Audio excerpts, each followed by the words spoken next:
ये कार्यक्रम सत्य घटनाओं से प्रेरित है। जिनके साथ ये घटनाएं घटी उसकी वास्तविकता उन्हीं तक सीमित है। भूत प्रेतों और असामान्य विषयों के होने पर चैनल कोई दावा नहीं करता और न ही प्रोत्साहन करता है।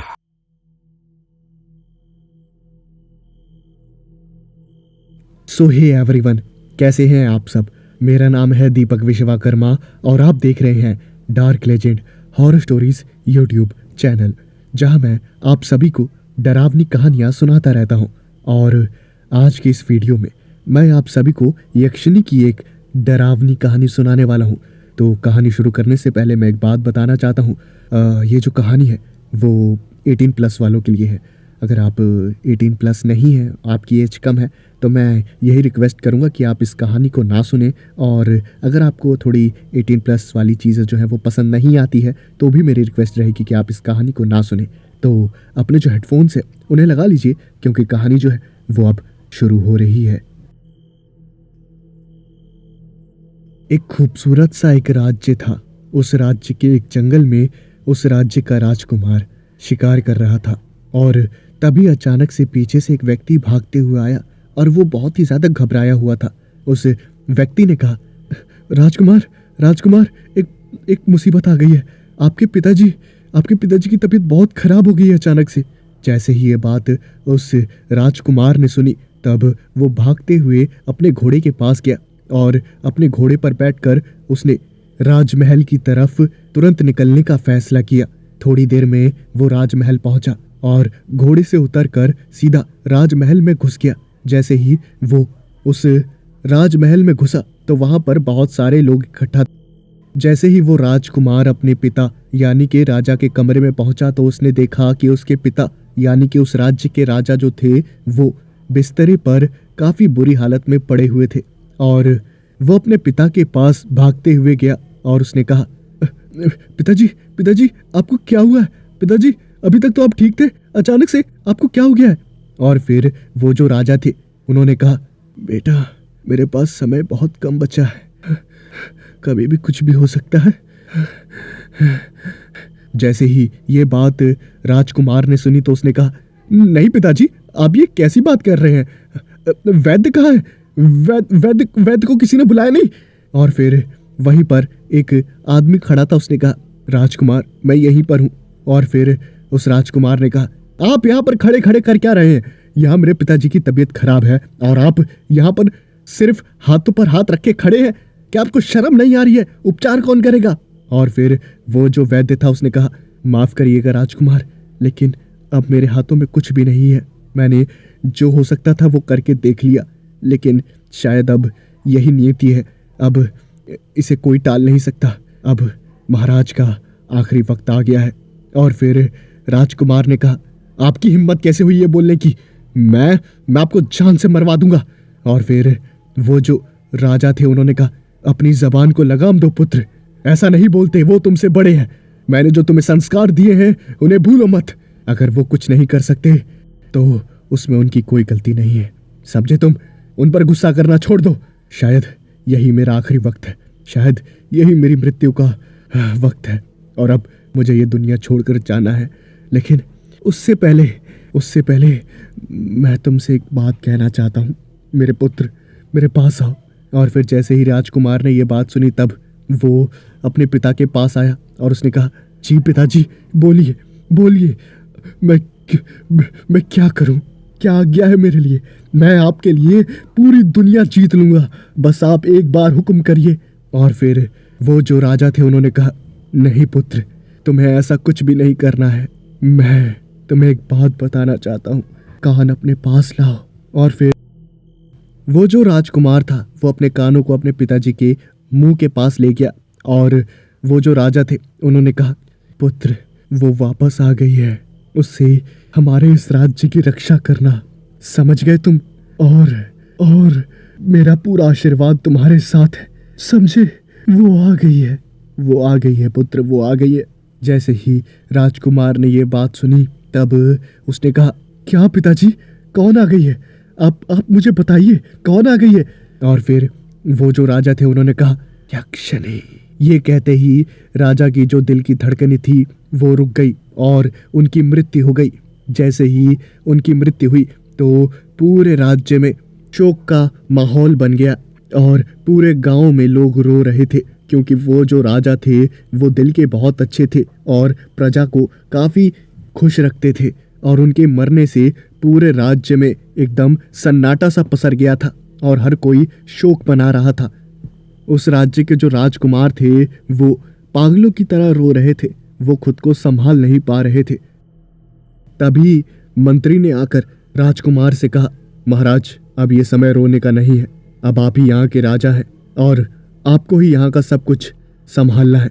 तो मैं तो यही कहूँगा कि आप अपने दिल को मजबूत रखें, समझे आप। और फिर वो जो राजकुमार था उसने अपने आंसू पोंछे और उसके बाद कुछ दिनों बाद सारी प्रक्रिया खत्म करने के बाद अंतिम संस्कार की। वहाँ पर उस राजकुमार का राज्याभिषेक हुआ और वो वहाँ का राजा बन गया। ऐसे ही कई दिन बीतते रहे और तभी अचानक से उस राजा को एक खबर मिली। एक आदमी आया और उसने बताया, महाराज एक ज़रूरी सूचना है और मैं चाहता हूँ कि आप ज़रा इस पर ध्यान दें। और फिर उस राजा ने कहा, बोलो मैं सुन रहा हूँ। और उस आदमी ने कहा, असल में हमारे राज्य में एक गांव है और अचानक से उस गांव के पूरे लोग मर गए। जैसे ही ये बात राजा ने सुनी तब वो हैरान हो गया और उसने कहा, क्या, लेकिन कैसे? और फिर वो जो व्यक्ति था उसने कहा, पता नहीं महाराज, जब मैं वहां से गुजर रहा था तब मैंने देखा कि उस गांव से बहुत ही भयानक बदबू आ रही थी और जैसे ही मैं उस गांव में गया तो मैंने देखा कि वहां हर जगह सिर्फ लाशें बिछी हुई हैं और वो बहुत ही डरावना और भयानक नज़ारा था। मैं जैसे तैसे वहां से यहाँ तक आया हूँ ये सब आपको बताने के लिए। और फिर वो जो राजा था उसने कहा, आप सभी मंत्रीगणों को क्या लगता है ये सब कैसे हुआ होगा? तभी एक मंत्री खड़ा हुआ और उसने कहा, महाराज मुझे तो लगता है ये सब डाकू का काम है, वही ये सब कर सकते हैं। और फिर दूसरे मंत्री ने कहा, नहीं महाराज ऐसा नहीं हो सकता, क्योंकि हमारे सैनिकों ने जितने भी डाकू यहाँ पर थे हमारे राज्य में सबको मार दिया था। और राजा जो था वो सोच में पड़ गया। राजा ने कहा, ठीक है, एक सेना की टुकड़ी वहाँ उस गांव में भेजो और जांच पड़ताल करो कि आखिर वहाँ पर ये जो मौतें हुई हैं वो आखिर कैसे हुई हैं। ठीक है, जाओ। कुछ दिनों बाद वो राजा बैठा हुआ था और उस राजा ने कहा, मंत्रीगणों मुझे एक बात बताओ, वो जो सेना की टुकड़ी वहां गई थी गांव वालों की मौत का पता लगाने के लिए, क्या वो वापस लौटी? और फिर एक मंत्री ने कहा, नहीं महाराज वो अभी तक वापस नहीं आई। जैसे ही ये बात उस राजा ने सुनी तब उसने कहा, क्या वो वापस नहीं आई? ऐसा कैसे हो सकता है? मेरे हिसाब से तो वो गाँव इतना दूर नहीं है, उन्हें अब तक तो आ जाना चाहिए था। क्या कर रहे हैं वो वहां पर? और सारे मंत्रीगण जो थे उन्होंने अपना सर नीचे करते हुए कहा, पता नहीं महाराज, कोई खबर नहीं है। वो जो राजा था वो बहुत ही ज्यादा गुस्सा हुआ और उन्होंने कहा, आखिर काम करने का मन है या नहीं है? हाँ, अगर मैं अपने पिताजी की तरह सख्त नहीं हूं तो क्या आप फायदा उठाएंगे? ठीक है, आपके बस के कुछ भी नहीं है, मैं ही वहां पर जाऊंगा। जैसे ये बात मंत्रियों ने सुनी तो उन्होंने कहा, देखिए महाराज आप ऐसा मत कहिए, अगर आप वहां पर जाएंगे तो हमारी बहुत बेइज्जती होगी। लोग कहेंगे कि हमारे राज्य के मंत्रीगण आखिर किसी काम के नहीं है, छोटे छोटे कामों के लिए राजा को जाना पड़ रहा है। और फिर उस राजा ने कहा, तो आप ऐसे कार्य करते क्यों हैं कि आपको अपमान सहना पड़े? क्यों नहीं आए वो सैनिक अभी तक? किसी के पास है कोई जवाब? तभी एक मंत्री ने कहा, माफ करिए महाराज, हम कुछ करते हैं। कुछ दिन और बीते और वहां पर सुबह सुबह एक मंत्री खड़ा हुआ और उसने कहा, महाराज एक बहुत ही बड़ी समस्या है। और फिर महाराज ने कहा, बोलो क्या समस्या है? उस मंत्री ने कहा, असल में वो जो सेना की टुकड़ी गई थी उसमें से कोई भी जिंदा नहीं बचा, सब मारे गए। जैसे ही ये बात राजा ने सुनी तब वो उठकर खड़ा हुआ और उसने कहा, क्या वो सभी मारे गए? कैसे? जिसके जवाब में उस मंत्री ने कहा, पता नहीं महाराज, लेकिन उनकी जो लाशें हैं वो बहुत बुरी हालत में मिली है। उन्हें देखकर ही समझ आ रहा है कि मौत काफी दर्दनाक हुई है। वो जो राजा था वो बहुत ही ज्यादा गुस्से में आ गया और उसने कहा, बस अब बहुत हुआ, एक मजबूत संगठन तैयार करो। मैं उस गांव में जाना चाहता हूं और देखना चाहता हूं कि आखिर मौत हो कैसे रही है। हमारे गांव वालों की मौत हो गई, हमारे सैनिकों की मौत हो गई, और जो कोई भी इन मौतों के पीछे है मैं उसे इतनी दर्दनाक मौत दूंगा कि वो अगली बार जन्म लेने से भी कांपेगा। सारे मंत्रीगणों ने अपना सर हिलाया और उसके बाद अगले ही दिन एक मजबूत संगठन तैयार किया गया और वो राजा उस संगठन के साथ उस गांव की तरफ निकल गया। काफी लंबा सफर तय करने के बाद वो जो राजा था वो उस गांव के बाहर पहुंचा और फिर उस राजा ने कहा, जाओ सभी के सभी गांव में हर चीज छान मारो और पता लगाओ कि आखिर ये मौत हुई कैसे है। और राजा खुद भी उस गांव में गया। जैसे ही वो गांव के अंदर घुसा, उसे बहुत ही भयानक और घिनौनी बदबू आने लगी। जगह जगह पर लाशें पड़ी हुई थी और वहां का जो नजारा था वो बहुत ही ज्यादा डरावना था। उस राजा ने कहा, सब अलग अलग हो जाओ, पूरे गांव में फैल जाओ, कोई भी गांव का कोना बचना नहीं चाहिए। मुझे कारण चाहिए कि आखिर ये सारी मौतें हुई कैसे हैं। समझ में आ गया? और फिर सबने हाँ में सर हिलाया और हर कोई छोटे छोटे संगठन बनाकर चारों जगह फैल गया। राजा भी गांव में इधर से उधर देख रहा था कि आखिर कोई सुराग मिले जिससे मौत के कारण का कुछ पता लग पाए। और वो गश्त लगाता हुआ एक घर के बाहर से गुजर ही रहा था, तभी उसे एक घर में से एक लड़की की रोने की आवाज आने लगी। जैसे ही उसे उस लड़की की रोने की आवाज आई तब वो अपने घोड़े से उतरा और सीधा उस घर की तरफ भागा। उसने देखा कि दरवाजा जो था वो बंद था और अंदर से उस लड़की की रोने की आवाज आ रही थी। और फिर उस राजा ने एक जोरदार लात उस दरवाजे को मारी जिसकी वजह से वो दरवाजा टूटकर अलग हो गया। और राजा ने अंदर देखा तो एक लड़की जो कि बहुत बुरी हालत में थी वो वहीं पर एक कोने में अपना मुंह छुपाकर रो रही थी। और उसके बाद उस राजा ने कहा, क्या हुआ? क्या तुम ठीक हो? अब तुम घबराओ मत, मैं आ गया हूँ, अब तुम्हें कोई खतरा नहीं है। क्या तुम मुझे बता सकती हो ये सब हुआ कैसे? किसने किया ये सब? और फिर वो जो लड़की थी वो रोते हुए कहने लगी, आप इस राज्य के नए राजा है ना?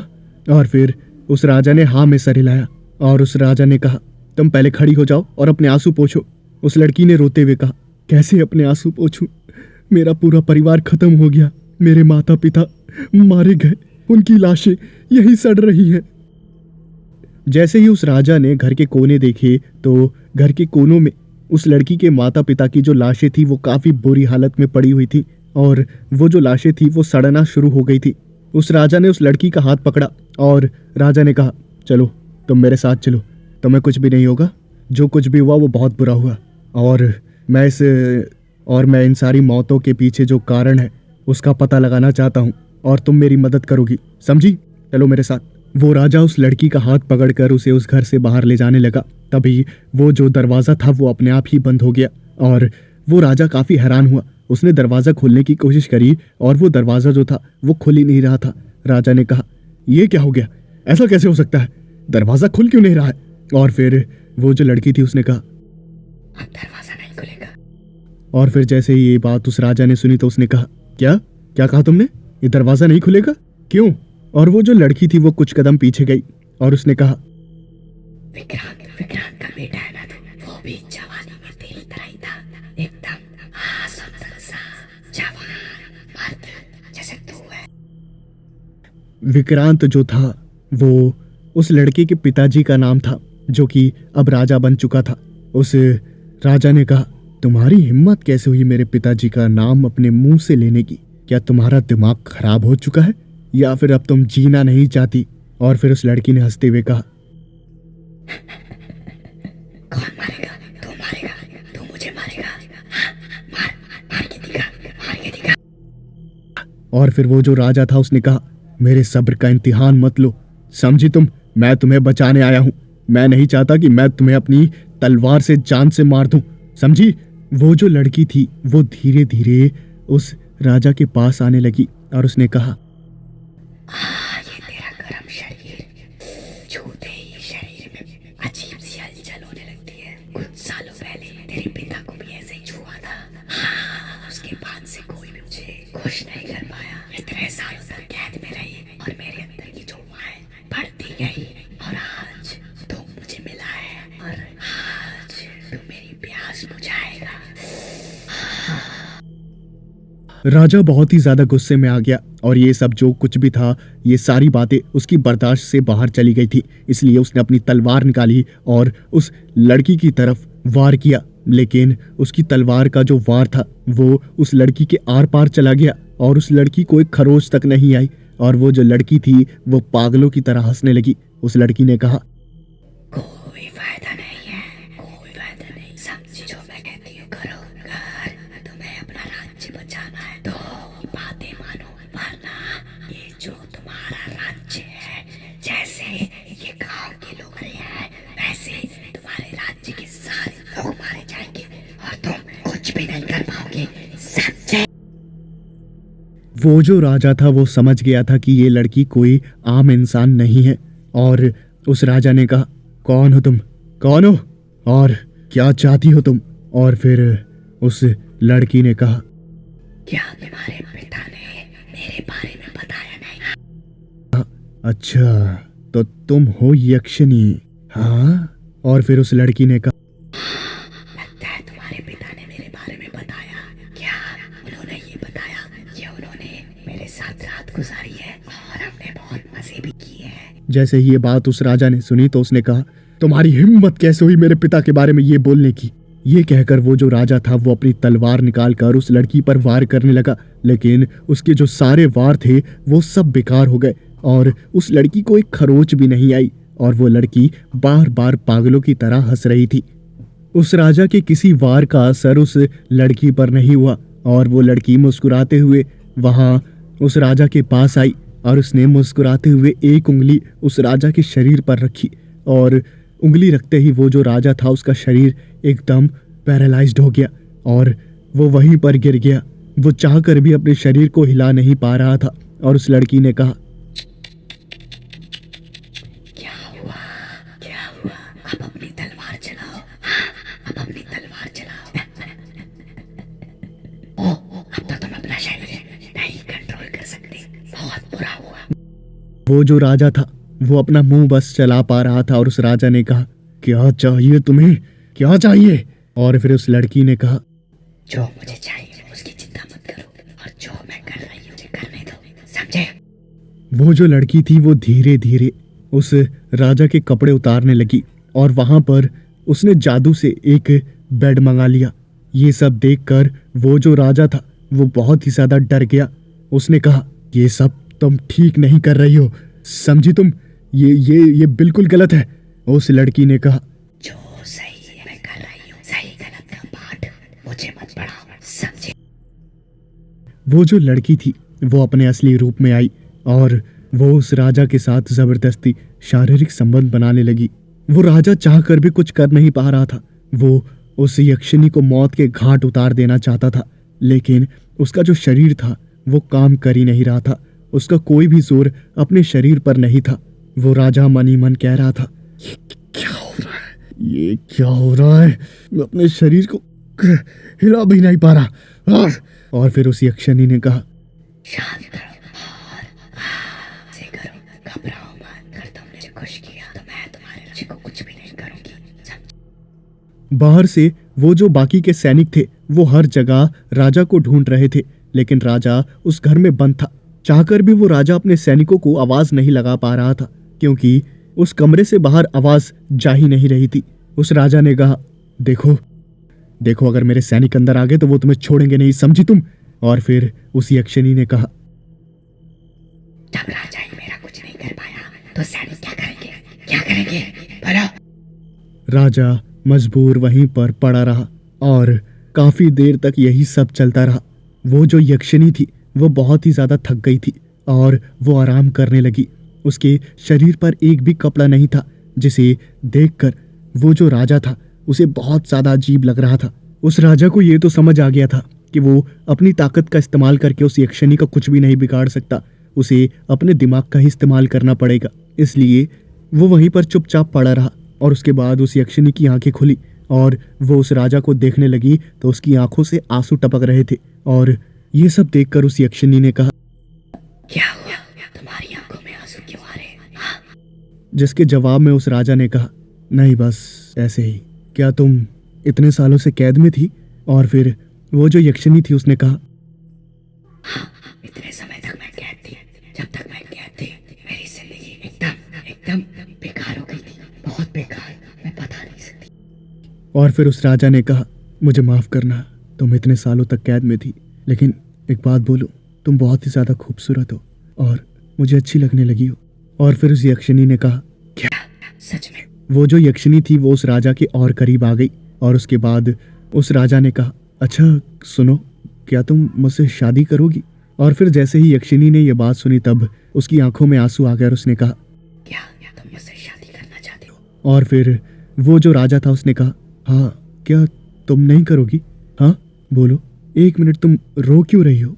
और फिर उस यक्षिणी ने कहा, नहीं, इतने साल बीत गए, इतने सारे मर्द मिले, लेकिन हर किसी ने सिर्फ जिस्म की भूख मिटाई। किसी ने मुझे अपनाया नहीं। तुम पहले हो जिसने मुझे अपनाने की बात कही। तो मेरी आंखों से आंसू निकल गए। हर कोई जिस्म की भूख से मेरे पास आता था, लेकिन तुमने आज मुझे अपनाने की बात। और फिर उस राजा ने कहा, हाँ समझ सकता हूँ, तो क्या तुम मुझसे शादी करोगी? बाहर सैनिक इधर से उधर घूम रहे हैं और उन्हें पता नहीं है कि हम दोनों यहाँ पर हैं। तो तुम जिस लड़की के रूप में थी उस लड़की के रूप में वापस आ जाना और मैं भी कपड़े पहन लेता हूँ और उसके बाद हम राजमहल में वापस चलेंगे और फिर तुम मेरी रानी बन के रहना। मैं जिंदगी भर सिर्फ तुमसे प्यार करूंगा। जब यक्षिणी ने यह बात सुनी तब उसकी आंखों में आंसू आ गए और उसने हाँ में सर हिलाया और उस राजा का जो शरीर था वो फिर से काम करने लगा और उसके शरीर पर फिर से कपड़े आ गए और वो जो यक्षिणी थी वो लड़की के रूप में वापस आ गई। वो दोनों उस घर से बाहर निकले और उस राजा ने अपने सैनिकों को आवाज लगाई और राजा की आवाज सुनकर सारे सैनिक दौड़े दौड़े आए और सैनिकों ने कहा, महाराज आप कहाँ चले गए थे? आपको पता भी हम कितने ज्यादा परेशान हो गए थे, और ये लड़की कौन है? और फिर राजा ने कहा, अरे मैं यहीं से गुजर रहा था तो ये यहाँ पर रो रही थी, इसके माता पिता की मौत हो गई है और लाश अंदर सड़ रही है, तो बेचारी सदमे में थी। क्या तुम्हें कुछ पता चला कि आखिर ये सब जो लोगों की मौत हुई है आखिर किस कारण से हुई है? और फिर सबने सर नीचे कर लिया और राजा ने कहा, चलो ठीक है, अब राजमहल जाने की तैयारी करो, वहाँ पर जाकर जो भी है विचार विमर्श करेंगे कि आखिर क्या करना है, और ये जो लड़की है ये भी हमारे साथ चलेगी। वो राजा और सैनिक जो थे वो वहाँ से गांव से गुजर रहे थे, तभी उस राजा ने वहाँ पर एक लाश देखी जो कि एक छोटे से बच्चे की थी और वो लाश देखकर वो राजा खुद को रोक नहीं पाया और वहीं पर फूट फूट कर रोने लगा, जिसे देखकर सारे सैनिक जो थे वो भावुक हो गए और साथ ही साथ वो यक्षिणी भी जो कि लड़की के रूप में वहीं खड़ी थी और उसे समझ आ रहा था कि आखिर उसने क्या किया है। वो जो राजा था अपने सैनिकों के साथ और यक्षिणी के साथ राजमहल वापस पहुंच गया। वो राजा आराम कर रहा था और किताबें देख रहा था और वो तरीका ढूंढ रहा था कि आखिर वो यक्षिणी को कैसे मारे। तभी उसे एक तरीका जो था वो मिल भी गया और उसने एक हथियार तैयार किया जिससे यक्षिणी की मौत हो सकती थी। लेकिन जब भी वो यक्षिणी को मारने के लिए उसकी तरफ बढ़ता तो उसका जो दिल था वो मानता नहीं था, क्योंकि वो जो यक्षिणी थी वो धीरे धीरे उस राजा को पसंद आने लगी थी। और एक रात वो जो राजा था वो अपने कमरे में आराम कर रहा था, तभी एक सेवक वहां पर आया और उसने राजा से कहा, महाराज वो जो लड़की थी जो उस गांव से यहाँ राजमहल में आई है रहने के लिए, वो आपसे मिलना चाहती है, क्या मैं उसे अंदर भेजूं? और फिर उस राजा ने कहा, हाँ उसे अंदर भेज दो। उस राजा ने उस हथियार को अपने पास छुपा लिया और उसके बाद उस यक्षिणी ने उस राजा से कहा, क्या हुआ नाराज? जानती हूँ मैंने बहुत बुरा किया, गाँव वालों मुझे माफ कर दो, आज के बाद मैं किसी भी निर्दोष की जान नहीं। अब तो हम एक दूसरे के हो गए हैं, तो इस नाराजगी का क्या फायदा? मैं भी अब तुमसे प्यार करने लगी हूँ, अब ऐसे मत। उस राजा ने कुछ भी नहीं कहा और उसके बाद उस यक्षिणी ने कहा, देखो ऐसे मत करो, ऐसे मुझे मत तड़पाओ, ऐसे नाराज रहोगे तो मुझे बिल्कुल अच्छा नहीं लगेगा। मैं जा रही हूँ, जब मेरी याद आए तो वापस आ जाना। ये कहकर वो जो यक्षिणी थी वो पीछे मुड़ गई और वो जो राजा था उसने हथियार निकाला और वो यक्षिणी को मारने ही जा रहा था, तभी उसका जो हाथ था वो अपने आप ही रुक गया और उसकी आंखों में आंसू आ गए। वो जो यक्षिणी थी उसने कहा, तभी यक्षिणी ने कहा, क्या हुआ? तुम्हारा हाथ क्यों रुक गया? मैंने तो अपनी शक्तियों का इस्तेमाल भी नहीं किया, फिर कैसे तुम्हारा हाथ रुक गया? मारो मारो मुझे, यहाँ पीठ पे नहीं, यहाँ मारो, सामने से मारो ना। वो जो राजा था वो चाहकर भी उस यक्षिणी को नहीं मार पाया और उसका जो हथियार था वो नीचे गिर गया और उसने यक्षिणी को गले से लगा लिया और फूट फूट कर रोने लगा। उस यक्षिणी ने भी कसम खा ली कि वो अब किसी निर्दोष की जान नहीं लेगी और उसके बाद वो राजा और वो यक्षिणी खुशी खुशी रहने लगी।